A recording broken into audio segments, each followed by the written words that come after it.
BRS रुकने कानूनसाज council व साबिक वजीर दाखिला मोहम्मद महमूद अली ने हल्के इंचार्ज बीआरएस हल्के assembly Nampally Anand Kumar Gaur, senior BRS कायदीन Ashwin Margam और अरशद नवाब के हमरा हल्के असम्बली नामपल्ली के मुख्तलिफ इलाकों में सिकंदराबाद हल्के पार्लियामेंट के बीआरएस उम्मीदवार टी पद्मराव गौड़ के हक में इंतखाबी मुहिम चलाई। इस मौके पर नामपल्ली में वाक़े अंबा टाकिज से पद यात्रा का एहतमाम किया गया, जो डॉक्टर बीआर अम्बेडकर के मुजस्समे से होती हुई गुड्डी मलकापुर पहुंची। पद यात्रा के दौरान साबिक वजीर दाखिला मोहम्मद महमूद अली ने अवाम से मुलाकात करते हुए लोकसभा इंतखाबात में सिकंदराबाद हल्के पार्लियामान के बीआरएस उम्मीदवार टी पद्मराव गौड़ को अपना कीमती वोट देकर इन्हें भारी अक्सरियत से कामयाब बनाए। इस मौके पर मोहम्मद महमूद अली ने मीडिया से बात करते हुए कांग्रेस और बीजेपी को अपनी शदीद तनकीद का निशाना बनाया। उन्होंने कहा, कांग्रेस असेंबली इंतखाबात से कबल अवाम से किए गए वादों की तकमील में पूरी तरह से नाकाम हो गई है।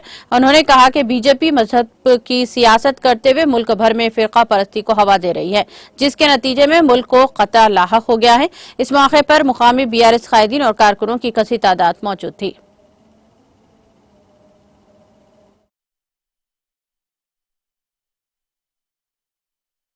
आज हम नामपल्ली के सराउंडिंग में पदयात्रा कर रहे हैं। हमारे आनंद साहब जो कॉन्स्टिट्यूंसी इंचार्ज है, उनकी सदारत में नेटा साहब और हमारे संतोष साहब, अरशद भाई साहब, साहिलू भाई साहब, मुनीर भाई साहब, बहुत से लोग आज तकरीबन सुबह से ही सम्मर होने के बावजूद हजारों की तादाद में हमारे वर्कर्स है, पार्टी लीडर्स है, हमारी बहनें हैं, तो रात दिन मेहनत करिए। पब्लिक में बहुत अच्छा रिस्पांस मिल रहा है।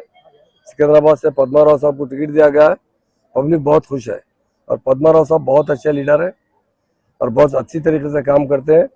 लोगों में बड़ी खुशी पाई जा रही है और हर जगह बहुत अच्छा रिस्पांस है। हमें पूरी उम्मीद है कि सिकंदराबाद से पद्माराव साहब बहुत बड़ी मेजॉरिटी से जीतेंगे। इसलिए मैं तमाम मेरे भाइयों बहनों वाले बोल रहे हैं कि आप बीआरएस को वोट देंगे तो बीजेपी ये कांग्रेस खुद बीजेपी है, यह नागेंद्र को जो ठहरा ना डिम्मी कैंडिडेट कुछ भी नहीं है मुसलमान वोट काटने के लिए। इसलिए मुसलमानों से गुजारिश है, आप वोट बीआरएस को दीजिए।